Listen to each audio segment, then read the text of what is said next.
देखिए बेटा, अभी तक हमने एटॉमिक स्ट्रक्चर का पार्ट 1 कंप्लीट कर लिया है। पार्ट 1 क्या था? Old theory. पार्ट 1 में सारे कंसेप्ट क्या थे? ओल्ड कंसेप्ट थे। अब हम आएंगे एटॉमिक स्ट्रक्चर पार्ट 2 पर। एटॉमिक स्ट्रक्चर पार्ट 2 ये आप समझ लीजिए सन, वैसे तो धीमे धीमे धीमे करके डेवलप हुआ, लेकिन इसमें चीजें इतनी सारी आई कि बेसिकली ये सारा पार्ट है क्वांटम मैकेनिक्स का। क्वांटम मैकेनिक्स का ये सारा पार्ट है जितना भी हम पढ़ेंगे, लेकिन ये बहुत ही एडवांस लेवल का होता है, तो ये आप पढ़ेंगे आईआईटी में, और अगर मेडिकल के हैं तो ये आप फिर नहीं पढ़ेंगे। तो अभी हमें ये चीजें पढ़नी है कि क्या किस चीज से क्वांटम मैकेनिक्स की जन्म हुआ। ठीक, अब देखिए एक एक करके पहले हिस्ट्री देखते हैं थोड़ी सी, तब आपको समझ में आएगा लगभग। फिर हिस्ट्री के बेटा कभी एग्जाम में हिस्ट्री नहीं आनी। हिस्ट्री में सिर्फ इसलिए आपको बताता हूं कि आपको थोड़ा इंटरेस्ट आए, दैट्स इट, कहानी की तरह आपको लगे। 1864 में मैक्सवेल ने इलेक्ट्रोमैग्नेटिक थ्योरी ऑफ लाइट दी थी। ठीक, फिर क्या हुआ? यानी लाइट को हमने क्या माना था? वेव। लाइट को हमने क्या माना? वेव। फिर क्या हुआ?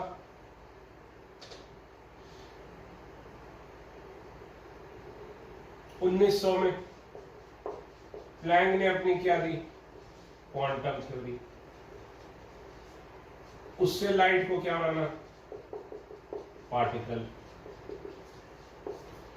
तो मैक्सवेल क्या था? बहुत बड़ा आदमी था। तो मैक्सवेल की, और इसके पहले सन 1600 में हाइगन्स थ्योरी आई थी। हाइगन्स थ्योरी, सबसे पहले उसने लाइट को क्या माना था? वेव। ठीक, थोड़ी और हिस्ट्री में जाके आपको बताता हूं, सुनिए।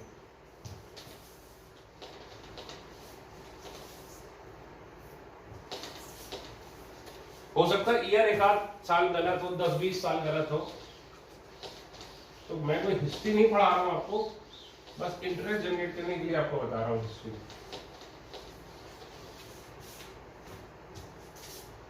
1600 में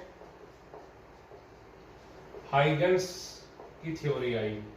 हाइगन्स ने क्या बोला कि लाइट क्या है? वेव। फिर सन 1805 के पास एक साइंटिस्ट था यंग। यंग ने डबल स्लिट एक्सपेरिमेंट किया। ये दोनों आपके फिजिक्स के 12th के सिलेबस में है। तो उसको पता चला कि लाइट क्या करती है? इंटरफेरेंस। इंटरफेरेंस क्या होता है सर? इंटरफेरेंस अब मैं कैसे समझाऊं आपको? इंटरफेरेंस आप ये समझ लीजिए फिजिक्स में आप पढ़ेंगे। अब इसमें इंटरफेरेंस की प्रॉपर्टी होती है जो सिर्फ कौन शो करता है? वेव। अगर कोई भी चीज इंटरफेरेंस शो कर रही है, इसका मतलब वो चीज क्या है? वेव है। ठीक है। फिर सन 1864 में मैक्सवेल ने क्या बोला कि लाइट वेव तो है, लेकिन कैसी वेव है? इलेक्ट्रोमैग्नेटिक वेव है। यानी जब भी लाइट चलती है तो उसके साथ एक एसोसिएटेड होता है क्या? इलेक्ट्रिकल वेक्टर, और एक क्या एसोसिएटेड होता है? Magnetic vector. ठीक, फिर देखो 1900 में, समझना, अब देखिए कितने रिवॉल्यूशन आने यहाँ 1864 के बाद चालू हुए। कैथोड रे एक्सपेरिमेंट हुआ 1886 के आसपास। फिर 1898 में ये पता चला कि इलेक्ट्रॉन फंडामेंटल पार्टिकल होता है, जबकि उसके पहले तक हम क्या मानते थे कि एटम जो है डिविजिबल ही नहीं होता। 1886 में तो कैथोड रे एनोड रे एक्सपेरिमेंट हुआ था, उसके थोड़ा और पहले हुआ था। तो प्लैंक ने क्या बोला? प्लैंक क्या है? Quantum theory. प्लैंक ने क्या बोला कि लाइट किसकी तरह बिहेव करती है? पार्टिकल की तरह। लाइट में पार्टिकल नेचर भी होता है, लेकिन प्लैंक छोटा साइंटिस्ट था। सपोज आप ही ले लो अपने आप को, आपको कोई चीज सपोज समझ में आए और आज आप बोल दो कि ऐसा नहीं ऐसा होता है, ठीक है, तो आपकी बात को साइंस जो साइंटिस्ट है वो सीरियसली तो लेंगे नहीं, क्योंकि अभी आपकी बात का कोई भी क्रेडेंशियल है नहीं। आपकी बात को सीरियसली कब लिया जाएगा, जब कुछ सालों बाद आपकी बात साबित हो गई। तो आया 1905। 1905 में क्या हुआ, एंट्री हुई आइंस्टीन की। आइंस्टीन ने एक्सप्लेन किया क्या, photoelectric effect. Photoelectric effect किससे एक्सप्लेन की उसने, by considering light as a particle. और इसके लिए इसको नोबेल प्राइज भी मिला था आइंस्टीन को 1921 में। ठीक, तो इससे यह बात तय हो गई कि लाइट में डुअल नेचर होता है। डुअल नेचर मतलब वेव नेचर भी होता है, और ये सब बेटा लिखने की जरूरत नहीं है, ये सब it is only for entertainment, ऐसा समझो। एग्जाम के लिए जो पढ़ना है वो भी लिखा होगा। इससे ये साबित हो गया कि लाइट में क्या होता है, वेव नेचर भी होता है और पार्टिकल नेचर भी होता है। ठीक,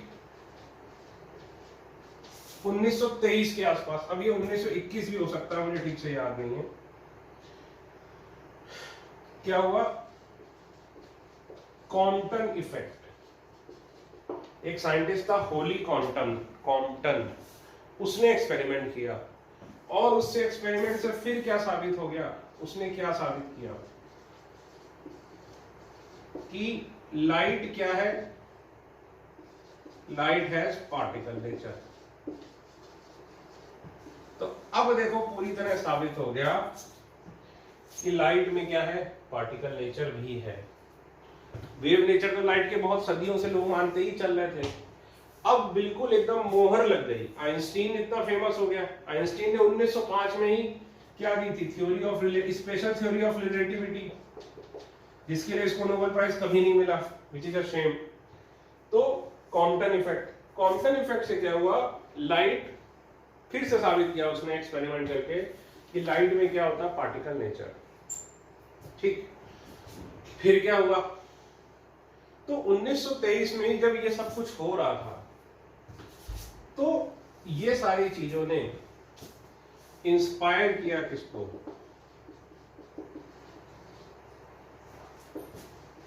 मैक्यूरे, अब मुझे स्पेलिंग नहीं याद है, मैक्यूरे डी ब्रॉगली, इनको इंस्पायर किया। मैक्यूरे करके नाम था, स्पेलिंग कुछ भी हो, मैक्यूरे डी ब्रॉगली। ठीक, डी ब्रॉगली शायद इसका सरनेम था। तो मैक्यूरे डी ब्रॉगली क्या था, एक फिजिसिस्ट था, एक्सपेरिमेंटल फिजिसिस्ट था। सर एक्सपेरिमेंटल फिजिसिस्ट क्या होता है, जैसे जिसने बिग बैंग थ्योरी देखा है तो मैं क्या बोलूंगा कि जो लेनर्ड था वो एक्सपेरिमेंटल फिजिक्स था, शेल्डन थ्योरेटिकल फिजिसिस्ट था। आपको नहीं पता तो ऐसा समझिए कि थ्योरेटिकल फिजिसिस्ट क्या होता है, जो चीजें सोचता है कि ऐसी ऐसी होती होंगी, लेकिन सोचने के बाद उसको साबित करने के लिए यू नीड एन एक्सपेरिमेंट। तो वो एक्सपेरिमेंट सोचना पड़ता है पहली बार। अभी तक 9-10 में जो आप एक्सपेरिमेंट करते हैं वो सोचते थोड़ी ना हो, वो तो पहले से एक्सपेरिमेंट बना हुआ है कि ऐसे करो तो ऐसा हो जाएगा। लेकिन वो एक्सपेरिमेंट किसी ने पहली बार सोचा होगा, और वो एक्सपेरिमेंट सोचकर उसने साबित किया होगा कि हाँ ये बात सही है, तो उसको क्या बोलते हैं, एक्सपेरिमेंटल फिजिसिस्ट। तो मैक्यूरे डी ब्रॉगली जो था वो बड़ा इंप्रेस था। तो ये बड़ा इंप्रेस था, तो ये जब घर में जब भी डिनर करता था और घर में घूमता था तो अपने घर वालों को यही सब बातें बताता था कि भाई लाइट जो है, पहले हम आज तक लाइट को वेव मानते थे, मम्मी पापा छोटे भाई सबके साथ बैठता था तो बताता था कि भाई अभी तक हम लाइट को क्या मानते थे, वेव मानते थे, लेकिन लाइट में देखो पार्टिकल नेचर भी होता है। ये इतना इंस्पायर हो गया, जैसे रोज वही बात करता था। अब रोज वही बात करता था तो इसका छोटा भाई था, कौन, लुईस डी ब्रॉगली, और यही है हमारा आज का हीरो। इसका छोटा भाई था Louis de Broglie. Louis de Broglie भाई साहब क्या करते थे, ये हिस्ट्री के स्टूडेंट थे और ये हिस्ट्री से बीए कर रहे थे। ठीक, लुईस डी ब्रॉगली थे और ये हिस्ट्री से क्या कर रहे थे, बीए। तो ये हिस्ट्री से बीए कर रहे थे, तो ये अपने भाई से इतना ज्यादा इंस्पायर हुआ कि इसने हिस्ट्री छोड़कर फिजिक्स ले ली।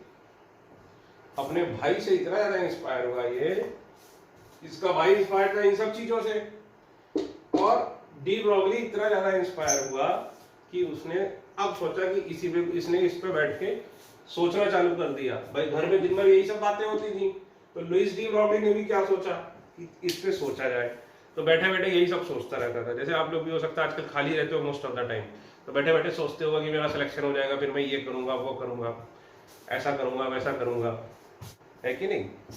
तो क्या बोलते हैं, तो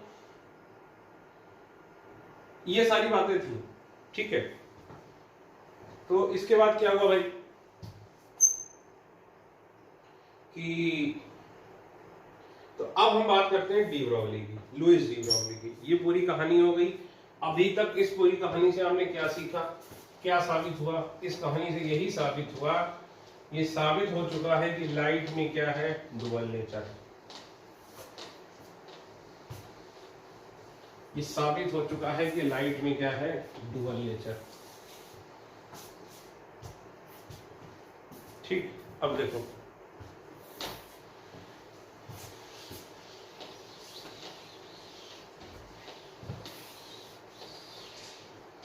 अब देखिए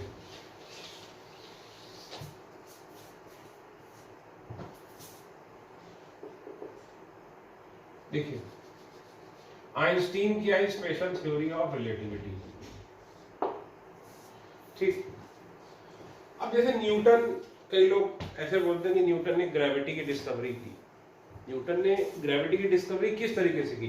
भाई न्यूटन के ऊपर सेब गिरा, उसके पहले सेब हमेशा गिरता रहता था और सारी चीजें गिरती थी, तो हर आदमी को पता था कि भाई अर्थ में कोई चीज है जो अर्थ को अपनी, उसको सेब को अपनी तरफ खींचती है या किसी भी चीज को अपनी तरफ खींचती है। न्यूटन ने क्या बोला?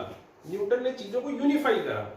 न्यूटन ने ये बोला था कि जो फोर्स ऑफ अट्रैक्शन इस एप्पल में और अर्थ में है, वही फोर्स ऑफ अट्रैक्शन अर्थ और मून में भी है। समझिए भाई, खुद सोचो, न्यूटन के पहले क्या लोगों ने सेब को करते नहीं देखा था? तो सबको पता था कि भाई अर्थ में कोई पावर है जो खींच रही है अपनी तरफ। कई लोग इसको भगवान की पावर बोलते थे, उस समय ज्यादा साइंस पता नहीं थी। न्यूटन ने क्या बोला? न्यूटन ने चीजों को यूनिफाई कर दिया, यूनिफिकेशन ऑफ फोर्स। उसने क्या बोला कि जिस तरीके से इस एप्पल में और अर्थ में एक फोर्स है, वही सेम फोर्स, उस फोर्स को उसने क्या नाम दिया? Gravitational force. वही सेम फोर्स अर्थ और सन के बीच में भी है, और वही सेम फोर्स अर्थ और मून के बीच में भी है, और वही सेम फोर्स मून और सन के बीच में भी होगा। तो न्यूटन ने क्या किया था? चीजों को यूनिफाई करा था, फोर्स को। अब देखो, अब हमें पता है भाई कि जो यूनिवर्स है वो दो चीजों से मिलकर बना है। एक है एनर्जी और एक है मास। अभी भी कुछ लिखने की जरूरत नहीं है, अभी मैं सिर्फ आपको कहानी सुना रहा हूं, ओनली स्टोरी। एनर्जी और मास।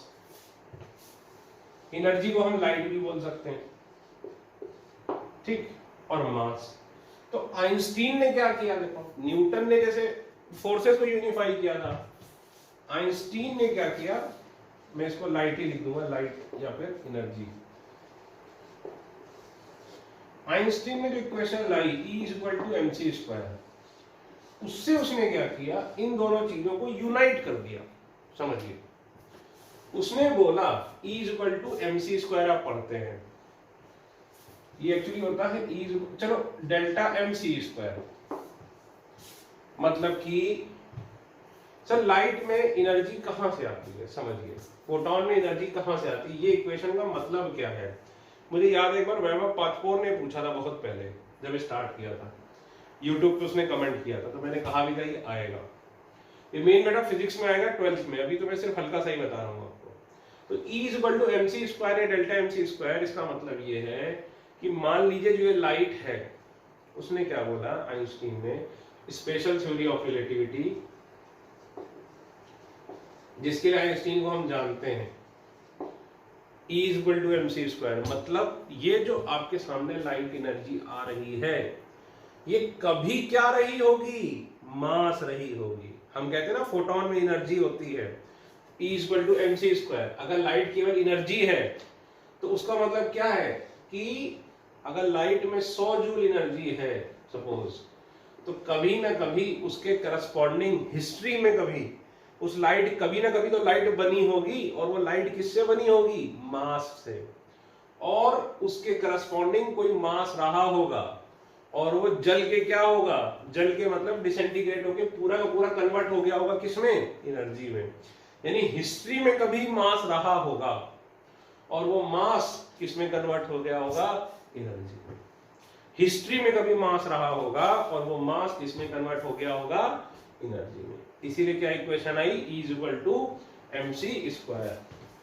ये सिर्फ ये बताती है कि मास और एनर्जी एक ही सिक्के के दो पहलू हैं, कि आज जो एनर्जी है वो पहले कभी क्या रहा होगा, मास। और जब कोई मास एनर्जी में कन्वर्ट होता है तो एक मास कितनी एनर्जी देता है, उसका फॉर्मूला क्या है, E = mc²। ठीक, यही स्पेशल थ्योरी ऑफ रिलेटिविटी का क्रक्स है और हम भी यही इक्वेशन जानते हैं, आइंस्टीन को इसी इक्वेशन के लिए मेन जानते हैं। तो अब सोचो, तो लाइट को हम क्या मान के चलते थे कि लाइट क्या होती है, वेव। ठीक, लाइट को हम क्या मान के चलते थे कि लाइट क्या होती है, वेव। वेव से बहुत सारी चीजें एक्सप्लेन होती थी लाइट की, जैसे रिफ्लेक्शन, जैसे रिफ्रैक्शन, जैसे डिफ्रैक्शन, जैसे इंटरफेरेंस एटसेट्रा। लेकिन वेव के बाद अब लाइट में पार्टिकल नेचर भी होता है। पार्टिकल नेचर कैसे, किसे क्या क्या एक्सप्लेन होता है, याद करो। ब्लैक बॉडी रेडिएशन और फोटो इलेक्ट्रिक इफेक्ट। ठीक, ये क्या एक्सप्लेन करते हैं, लाइट के पार्टिकल नेचर। और एक हमने एक्सपेरिमेंट भी पढ़ा क्या, कॉम्पटन एक्सपेरिमेंट। पढ़ा नहीं मतलब आपको बताया केवल। तो मास तो क्या होता है, पार्टिकल होता ही है। तो बस डी ब्रॉगली ने यहाँ पे क्या दिमाग लगाया कि जब एनर्जी और मास दोनों एक ही सिक्के के दो पहलू हैं और एनर्जी यानी लाइट में वेव के साथ पार्टिकल नेचर भी होता है, तो मास में भी क्या होता होगा, वेव नेचर। फिर से सुनो उसने क्या बोला, आइंस्टीन ने पहले जोड़ा E = mc²। ठीक, तो आइंस्टीन ने क्या किया, पहले ये दोनों चीजें अलग मानी जाती थी, मास और एनर्जी। तो पता चला एनर्जी यानी लाइट का क्या होता है, डुअल नेचर। डुअल नेचर, इसको क्या बोलते हैं, वेव पार्टिकल डुअलिटी।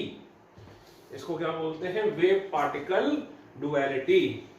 ठीक, तो जब ये साबित हुआ तो भाई मास जो है वो पार्टिकल तो होता है, ये पार्टिकल क्या होता है, जिसका मास। तो बस डी ब्रॉगली ने ये दिमाग लगाया कि जब सब कुछ एक ही जैसा है तो फिर जो मास है उस मास में भी पार्टिकल तो है ही, वो मास में भी क्या रहता होगा, वेव नेचर। उस मास में भी क्या रहता होगा, वेव नेचर। सिंपल सी बात। तो बस यही बात उसने डी ब्रॉगली ने बोली। ठीक है, तो लिखना शुरू करेंगे।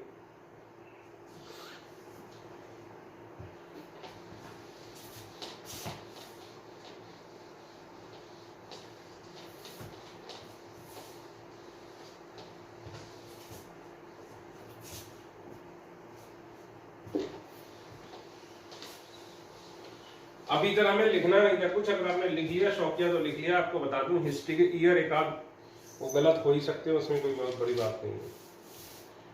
देखिए पहले समझ लीजिएगा फिर लिखिएगा। लाइट में क्या है भाई, डुअल नेचर।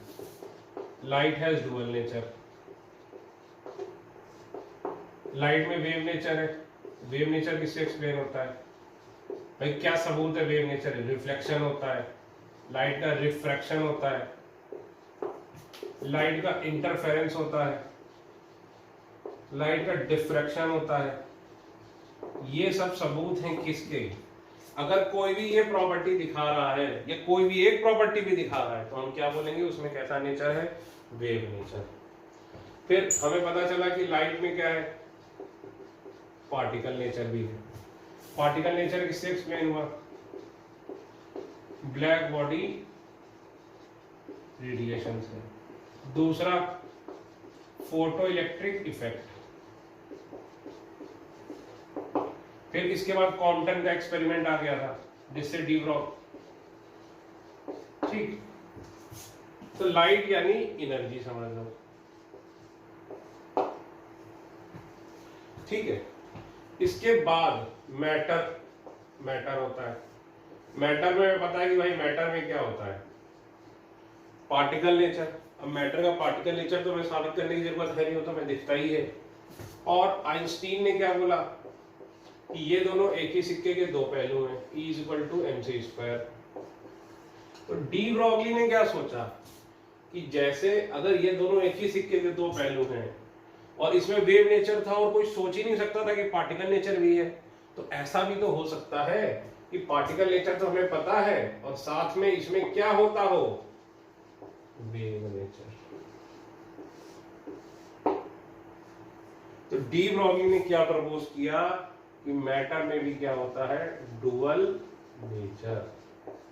इसी को हम क्या बोलते हैं, वेव पार्टिकल डुअलिटी। मतलब जो मैटर है वही वेव है और जो वेव है वही मैटर है, दोनों में कोई फर्क ही नहीं। सर ये कैसे, ये तो बड़ा एक्सपेरिमेंट ही बता रहे हैं। तो लिखो पहले, फिर ये समझाता हूं।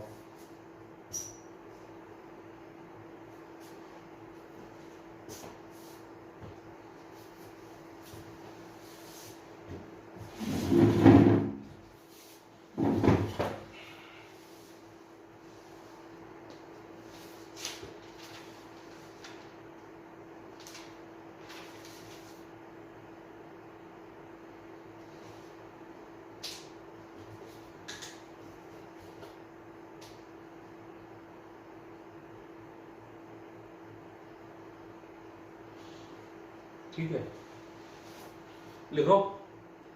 Louis de Broglie suggested that all material particles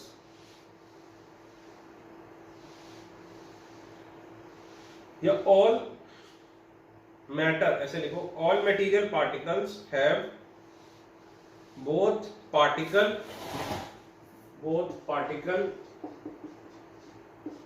bracket में लिखो mass, particle nature as well as wave nature, this is known as wave particle duality,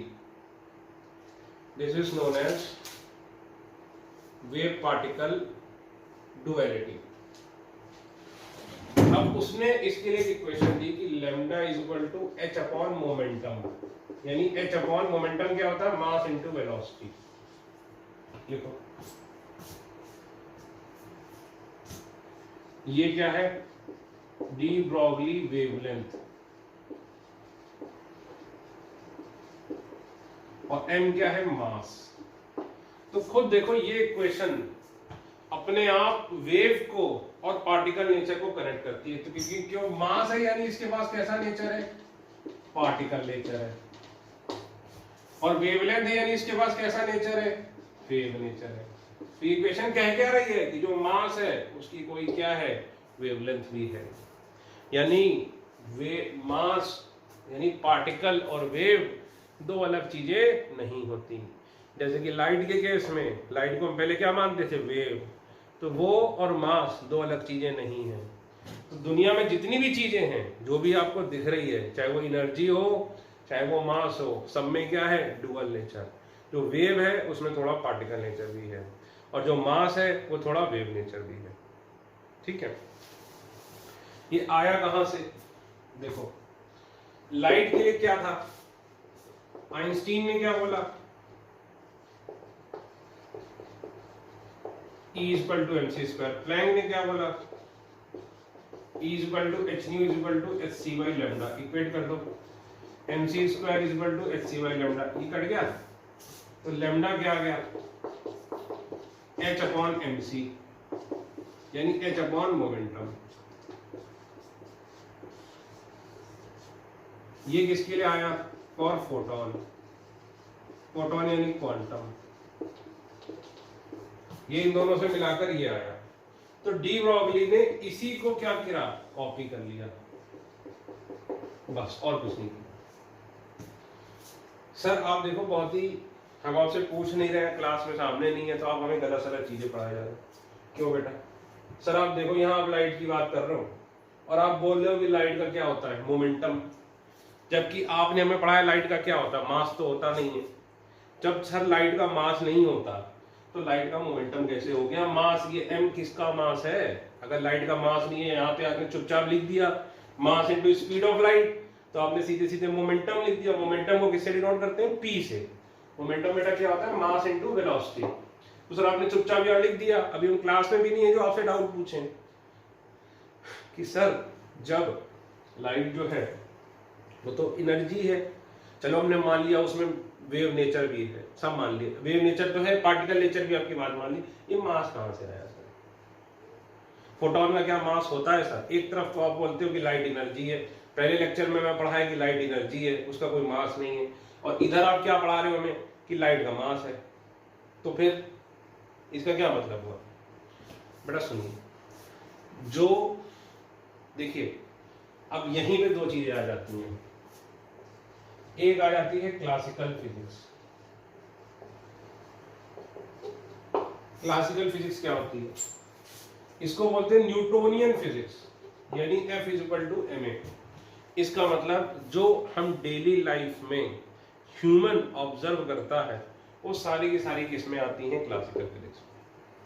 और अगर आप बात करेंगे स्पेशल थ्योरी ऑफ रिलेटिविटी की, इसकी बात करेंगे स्पेशल थ्योरी ऑफ रिलेटिविटी की, तो उसके हिसाब से मोमेंटम के लिए मास होने की कोई जरूरत नहीं है। उसके लिए मोमेंटम के लिए मास की कोई भी जरूरत नहीं है। सर ये कैसे, तो बेटा ये ऐसे कि पढ़ लेना फिर आप बाद में। तो अब ये मान लीजिए क्लासिकल फिजिक्स के हिसाब से मोमेंटम क्या होता है, मोमेंटम के लिए क्या होना जरूरी है, मास। लेकिन स्पेशल थ्योरी ऑफ रिलेटिविटी से अगर हम देखेंगे तो अगर मासलेस पार्टिकल है तब भी उसका क्या हो सकता है, मोमेंटम हो सकता है। स्पेशल थ्योरी ऑफ रिलेटिविटी से अगर मासलेस पार्टिकल है तब भी उसका क्या हो सकता है, मोमेंटम। सर ये कम समझ में आ रहा है, बेटा कम समझ में आ रहा है तो और अच्छी बात है, समझो ही मत। सिंपल क्या करो, ये याद करो कि आइंस्टीन और प्लैंक ने मिलके दिया इतने सालों में, उसको डी ब्रॉगली ने कॉपी कर लिया, बस खत्म। सवाल कराऊंगा, देखो कितने आता है, लिखो।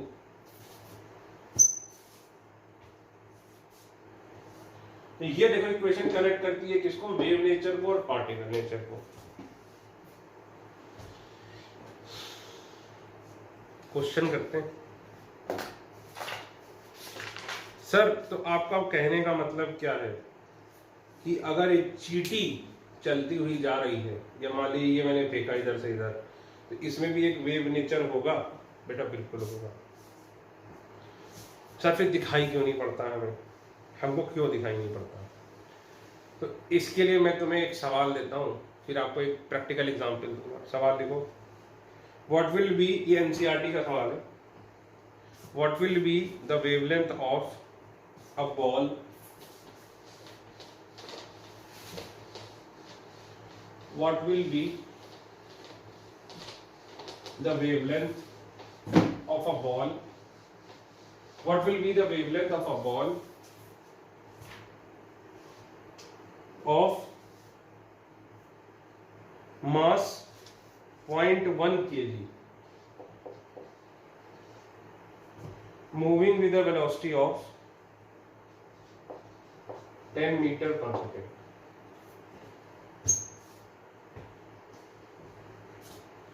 Moving with a velocity of 10 meter per second। करो, ये एनसीईआरटी का क्वेश्चन है, ये कर लेना। फिर क्वेश्चन 2 लिखो, calculate the wavelength associated with electron, calculate the wavelength associated with electron. Electron का मास कितना होता है आपको बताइए, moving with a velocity of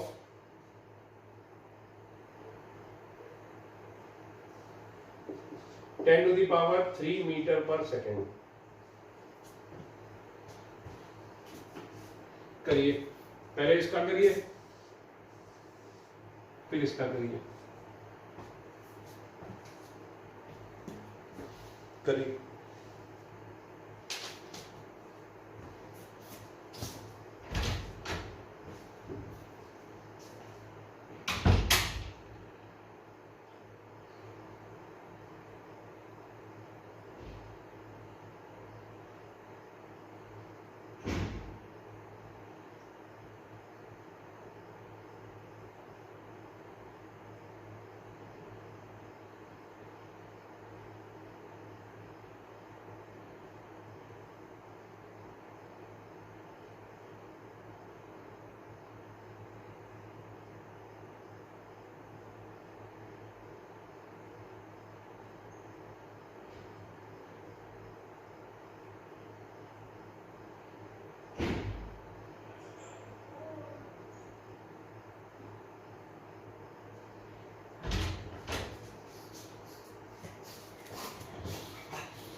देखिए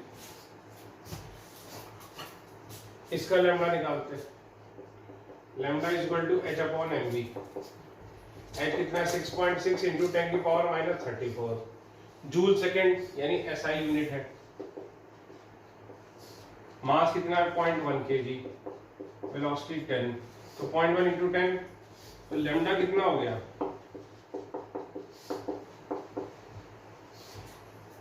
ये वेवलेंथ देख लो कितनी छोटी है, 10 की पावर माइनस 34 मीटर की वेवलेंथ।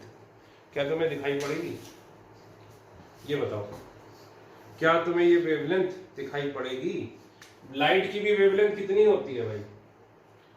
भाई जैसे 4000 एंगस्ट्रॉम, तो 4000 एंगस्ट्रॉम यानी कितना हुआ 4 इंटू 10 की पावर माइनस 7 मीटर्स।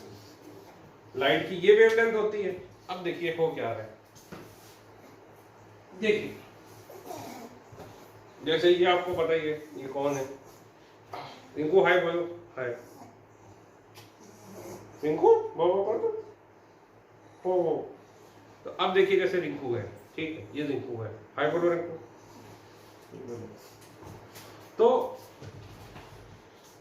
अब सपोज करिए कि मैं घर के बाहर हूं, ठीक, और अगर मैं अपनी वाइफ को फोन करूं, मेरी वाइफ इस स्पीकर पे भी डाल दे और रिंकू को मैं बुलाऊं, तो अगर एक बार बुलाता हूं रिंकू तो इसके कान ऐसे खड़े हो जाते हैं, फिर ये फोन के पास आता है, फोन को सूंघता है।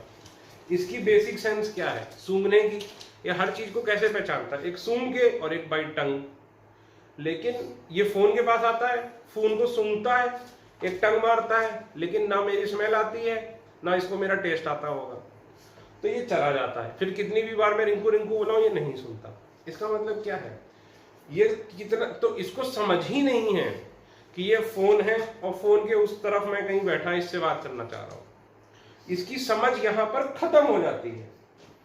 एट द सेम टाइम हम ह्यूमंस हैं, हमारी भी समझ का एक दायरा, ठीक है।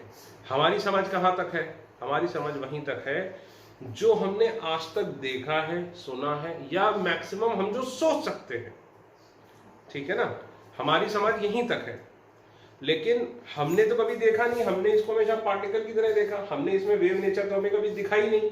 इसलिए जब डी ब्रॉगली ने पहली बार बोली ये बात कि इस पार्टिकल में वेव नेचर भी है, या मैं आपको बोल रहा हूं कि इसमें वेव नेचर भी है, तो आपको लगेगा ये कैसे सर कैसी बातें कर रहा हूं। तो खुद देखो 0.1 kg की बॉल, 100 ग्राम की क्रिकेट बॉल, उसकी वेवलेंथ भी इतनी कम है, ठीक है।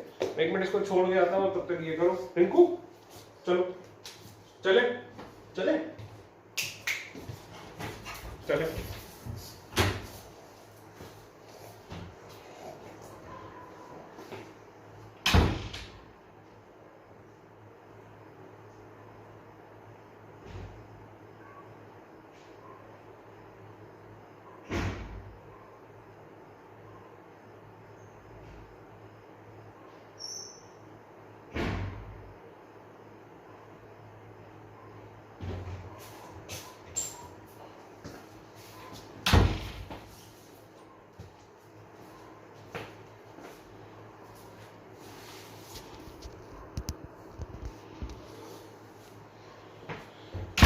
तो देखिए जब आप इसकी वेवलेंथ निकालेंगे इलेक्ट्रॉन की, तो क्या लिखोगे, लैम्डा इज इक्वल,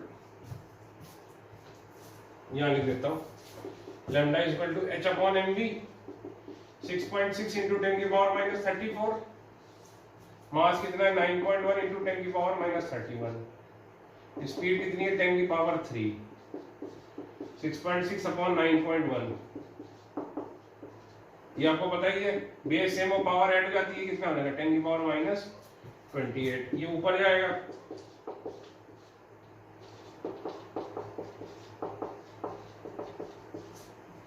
ठीक, 6.6 अपॉन 9.1,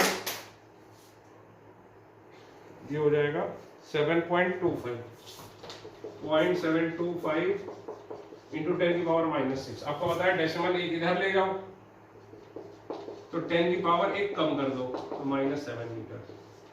तो ये देखो इसकी वेवलेंथ कितनी आ गई, approximately in same range as light, और लाइट जिसमें क्या है वेव नेचर है। तो देखो इस फॉर्मूले से आ गया कि नहीं आ गया, आ गया कि नहीं आ गया? सर आ तो गया, लेकिन आप हर चीज सबूत पे करते हो, तो आप मुझे ये बताओ कि डी ब्रॉगली का क्या सबूत है? आ तो गया सर, ये तो हम समझ गए कि इसकी वेवलेंथ पार्टिकल की, जो बड़े पार्टिकल होते हैं, बड़ा पार्टिकल 100 ग्राम भी क्या हो गया, बड़ा पार्टिकल, चींटी भी क्या हो गया आपके लिए, बड़ा पार्टिकल, उसकी वेवलेंथ बहुत कम होती है। और जो छोटे पार्टिकल होते हैं, छोटे पार्टिकल यानी electron, proton, neutron, atom, molecule, ठीक, उनके लिए डी ब्रॉगली वेवलेंथ जो है वो लाइट के वेवलेंथ के आसपास आ जाती है। तो हम बोलते हैं कि हाँ इसमें ठीक ठाक वेव लाइक नेचर है। लेकिन जो बड़े पार्टिकल हैं, बड़े पार्टिकल, इनको क्या बोलते हैं, मैक्रोस्कोपिक पार्टिकल्स। सर बड़ा पार्टिकल मतलब क्या, चींटी फॉर एग्जांपल, चींटी को हम सबसे छोटा पार्टिकल समझते हैं देखा जाए तो अपनी डेली लाइफ में, लेकिन इस फॉर्मूले के हिसाब से और क्वांटम फिजिक्स के हिसाब से चींटी क्या है, बहुत बड़ा पार्टिकल है। छोटा पार्टिकल मतलब क्या, इलेक्ट्रॉन, प्रोटॉन, न्यूट्रॉन, या फिर मान लीजिए एटम या मॉलिक्यूल। तो सर ये तो चलो आपने लिख दिया, सबूत दो, इसका सबूत दो तभी तो हम मानेंगे। तो देखिए 1927 में इसने डी ब्रॉगली ने बात करी 1923-24 के आसपास कि डुअल नेचर होता है, ठीक। 1927 में आया डेविसन एंड जर्मर एक्सपेरिमेंट, और उन्होंने क्या साबित, उन्होंने क्या लिया, इलेक्ट्रॉन, और इलेक्ट्रॉन से उन्होंने क्या किया, इलेक्ट्रॉन गन मारे, Dick Dick Dick Dick Dick, मतलब इधर से इलेक्ट्रॉन जाते जा रहे, और इलेक्ट्रॉन ने क्या शो कर दिया, डिफ्रैक्शन। इलेक्ट्रॉन ने क्या शो कर दिया, डिफ्रैक्शन शो कर दिया। इलेक्ट्रॉन ने डिफ्रैक्शन शो कर दिया तो बहुत बड़ी बात हो गई, क्योंकि डिफ्रैक्शन तो क्या था भाई, वेव की प्रॉपर्टी, और इलेक्ट्रॉन तो क्या था, पार्टिकल। तो ये लो, पार्टिकल अब क्या साबित कर रहा है, वेव की प्रॉपर्टी। फिर देखो 1928 जीबी थॉमसन, सर आप भूलते नहीं ना, वो तो जे थॉमसन होता था बेटा, ये उसका बेटा है जीबी थॉमसन। वो बाप था जे थॉमसन जिसने इलेक्ट्रॉन बताया था, ये उसका क्या है, बेटा है जीबी थॉमसन। तो जैसे बाप ने लिया था गोल्ड का फॉइल, इसने भी क्या लिया, गोल्ड का फॉइल, और इसने भी फिर से साबित कर दिया कि इलेक्ट्रॉन का क्या हो जाता है, डिफ्रैक्शन।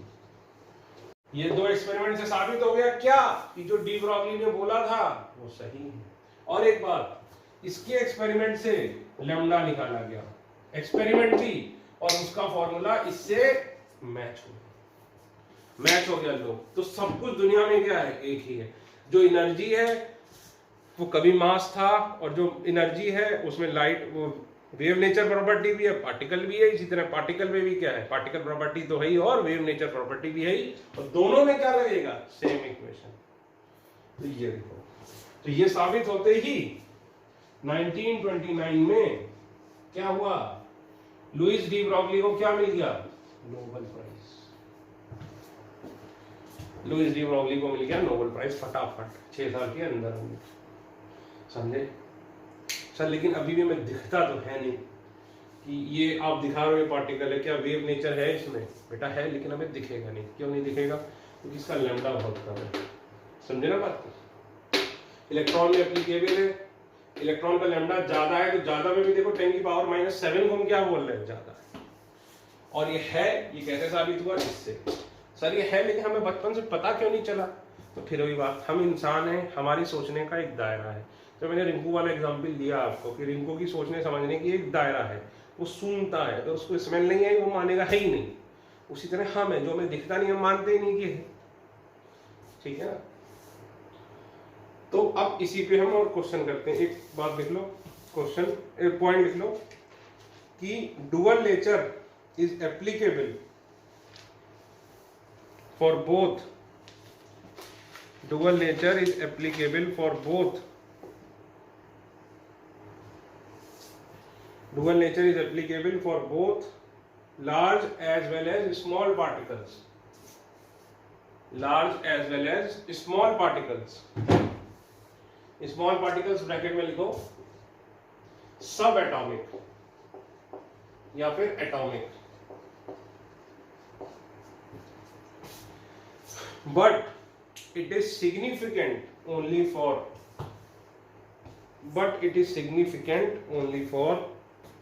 very small particles,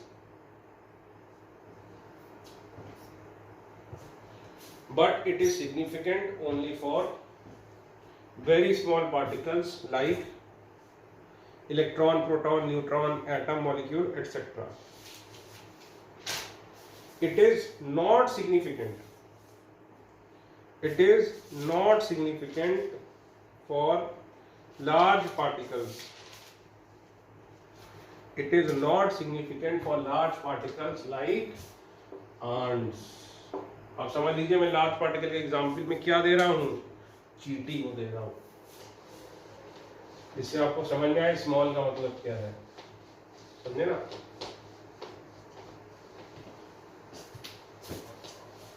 ठीक है, क्वेश्चन लिखो। Calculate the wavelength of a CO2 molecule. Calculate the wavelength of a CO2 molecule moving with a velocity of 300 meter per second. Moving with a velocity of 300 meter per second.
देखो velocity दी है 300 metre पर second. अब एक molecule CO2 का मास कितना होगा, carbon का देखो 12, ऑक्सीजन का कितना होता है 16 × 2, तो ये हो गया कितना 44 AMU। याद करो AMU में होता था एक मॉलिक्यूल या एक उसका, यानी 44 × 1.66 × 10⁻⁻27 kg। यहीं पे होती है गलती, तो lambda is equal to H/mv, तो 6.6 × 10⁻34 जूल सेकेंड। सब कुछ SI में रखोगे तो गलती नहीं होगी। ये 1.66 × 10⁻⁻27 kg SI में रखा, स्पीड 300 मीटर पर सेकेंड SI में रखी। सॉल्व कर लो, जो आंसर आएगा वो भी किस में आएगा, SI में। क्वेश्चन, शो दैट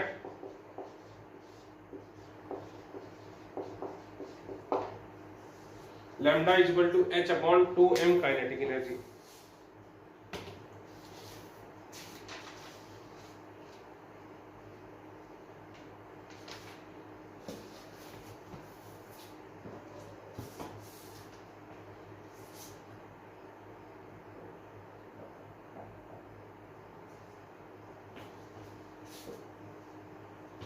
जल्दी करिए।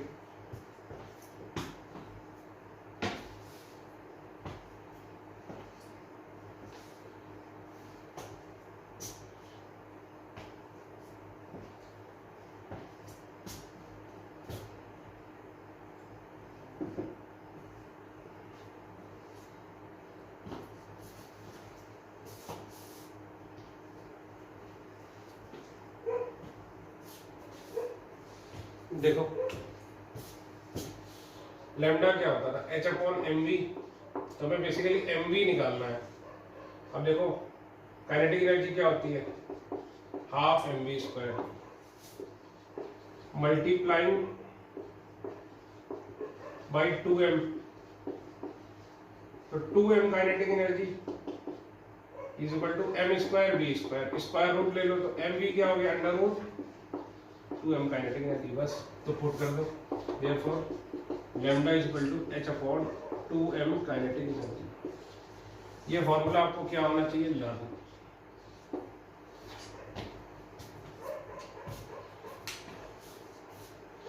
ठीक है, लिखो question. The mass of an electron, NCERT का क्वेश्चन है। The mass of an electron is 9.1 into 10 की power minus 31 kg. Its kinetic energy is 3 into 10 की power minus 25 joule. Calculate its wavelength.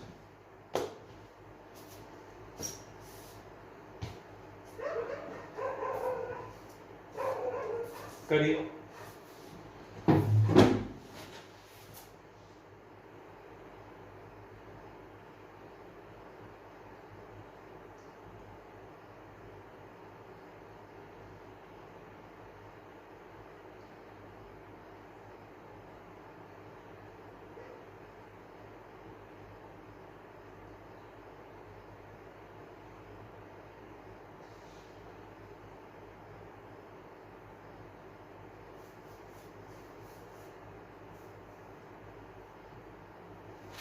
देखो lambda is equal to h upon ये 2m kinetic energy, ये formula directly भी लगा सकते हैं, 6.6 into 10 की पावर माइनस 34 ऐसा यूनिट, 2 into 9.1 into 10 की पावर माइनस 31। काइनेटिक एनर्जी कितनी है, 3 into 10 की पावर माइनस 25। सॉल्व करोगे आंसर आ जाएगा। आंसर जो मेरे पास बुक में दिया है वो दिया है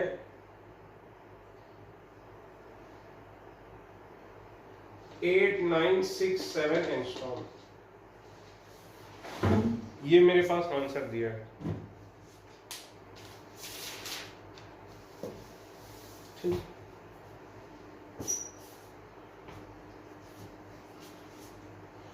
अब लिखिए note. If a charge Q is accelerated by, if a charge Q is accelerated by a potential difference of V volts, if a charge Q is accelerated by a potential difference of V volts, then it acquires a kinetic energy of QV।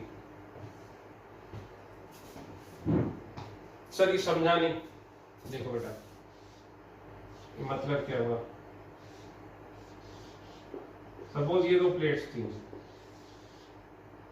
ठीक, यहां लगा था switch, अब बीच में कोई चार, अब एक कोई प्लस होगी एक कोई माइनस होगी।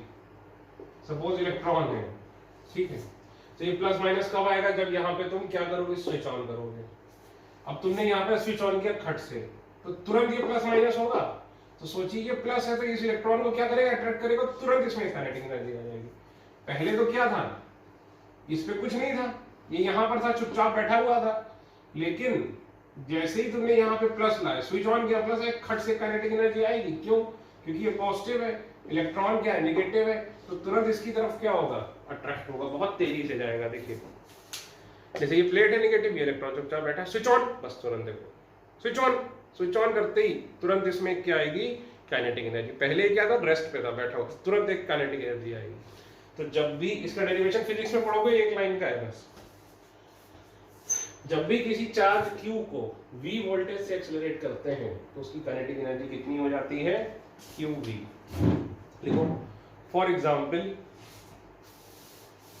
if an electron is accelerated by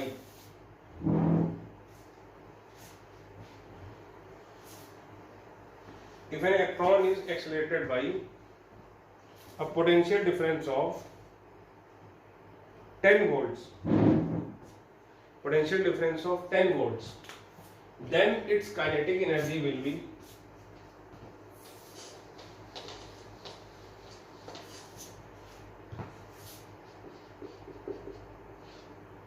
kinetic energy electron की कितनी होगी, देखो charge on electron into V, charge on electron को क्या लिखते हो, ई। याद करो ई कितना होता था, 1.6 इंटू 10 की पावर माइनस 19 कूलॉम। तो देखो इसको एनर्जी को लिखने का एक और तरीका होता है, इसको लिख देते हैं 10 इलेक्ट्रॉन वोल्ट्स। ये एनर्जी किसमें आ गई, ईवी में। और अगर आपको इसमें कन्वर्ट करनी है, और एक इलेक्ट्रॉन वोल्ट कितना होता है, याद करो, तो ये आ गया किसमें, वोल्ट से। ये एनर्जी इतना वोल्ट हो गई, और इसको क्या बोलेंगे, 10 इलेक्ट्रॉन वोल्ट। लिख लो, इसको पढ़ते कैसे, 10 इलेक्ट्रॉन वोल्ट ईवी, जैसे 13.6 पढ़ा था। और एक इलेक्ट्रॉन वोल्ट कितना होता है, 1.6 इंटू 10 की power minus 19 joule.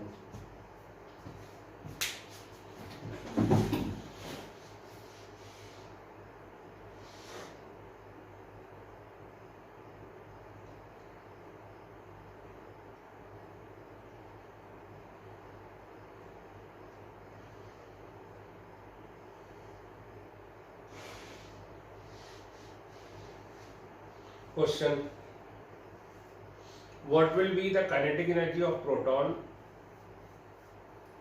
if it is accelerated by a potential difference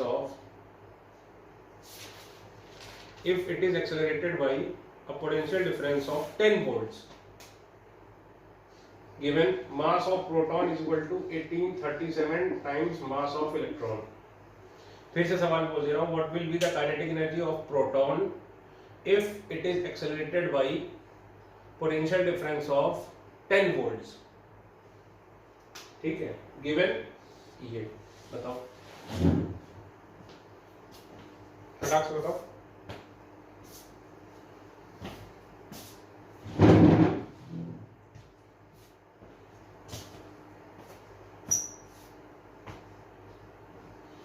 अरे उसका भी यही होगा भाई, चार्ज ऑन प्रोटॉन कितना होता था बताओ, charge on electron is equal to charge on proton is equal to e होता था।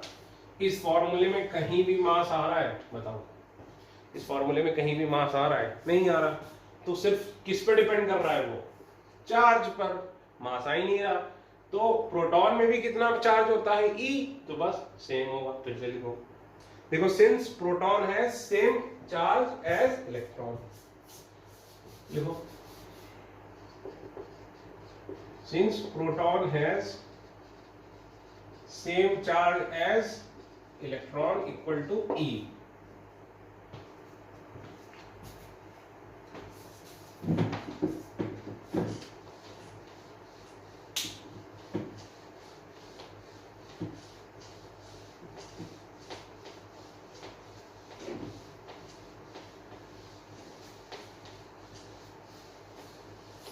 ठीक है, तो अब लिखो नोट, देखो if we give kinetic energy to a charge, if we give kinetic energy to a charge by accelerating it by v volts, by accelerating it with v volts, then it does not depend upon mass of the particle, then it does not depend upon the mass of the particle, it depends only on charge and voltage, it depends only on charge of the particle and voltage. For example, कुछ particles लेते हैं, electron, proton,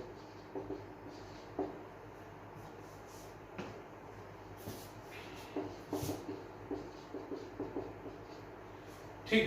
अब मान लो हमने इन सबको accelerate किया 10 volt से,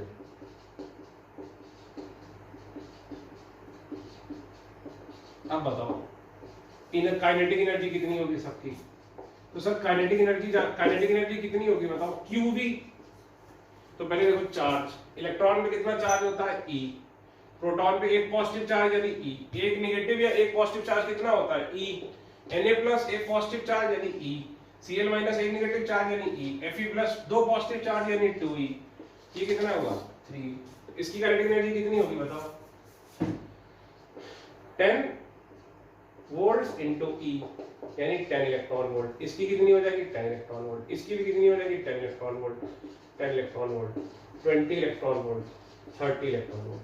जबकि मास सबका अलग अलग है, आपको पता ही है। इसका मास कितना है 0.00055 AMU, इसका मास कितना है अप्रोक्सीमेटली 1, इसका 23, इसका 35, इसका 56, अल्युमिनियम का 27। तो सबका मास देखो बिल्कुल अलग अलग है, लेकिन ये वाली जो काइनेटिक एनर्जी है ये किस पे डिपेंड करेगी, केवल Q इंटू वी पर। समझे ना बात को? तो हमारा फॉर्मूला देखो क्या था, याद रखना, lambda equal to h upon mv, h upon 2m kinetic energy, या फिर h upon 2m kinetic energy कितनी QV। बॉक्स बना लो इसको। ये तीनों फॉर्मूले you can apply directly.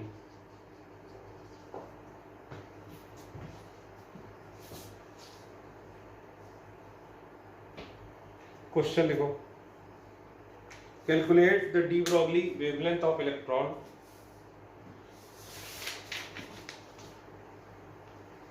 Calculate the de Broglie wavelength of electron which is accelerated by a potential difference of 1 million electron volt, 1 million volt, which is accelerated by a potential difference of 1 million volt। करो।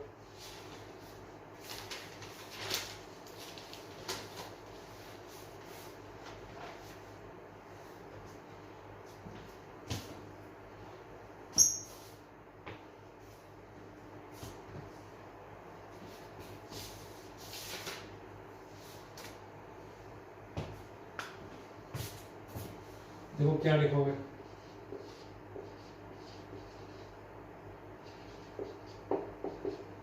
ठीक। अब h की value क्या लिखोगे,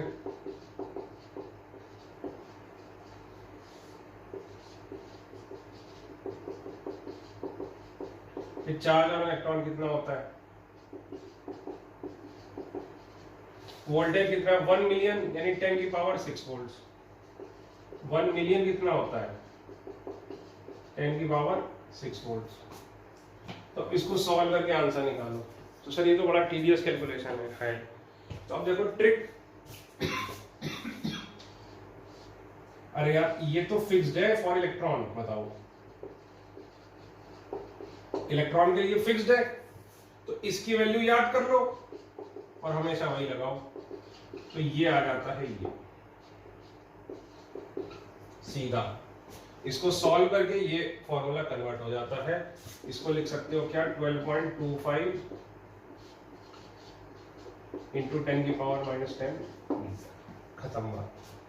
सीधे lambda इस फॉर्मूले से आ जाएगा, किसके लिए, इलेक्ट्रॉन के लिए, ठीक है ना।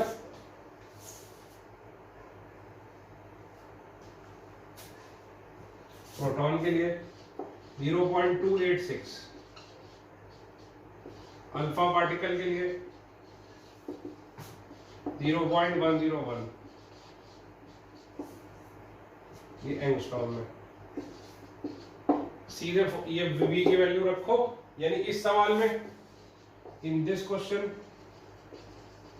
इतना बड़ा सॉल्व करने की बजाय सीधे क्या लिखते हैं, lambda is equal to 150 upon 10 की पावर 6, और ये आ जाता है किसमें, एंगस्ट्रॉम में, यानी 12.25 अपॉन अंडर रूट 10 की पावर 6, यानी 12.25 अपॉन 10 की पावर 3, एंगस्ट्रॉम यानी 10 की पावर -10 मीटर। इसको ऊपर ले जाओ, 12.25 इंटू 10 की पावर -13 मीटर।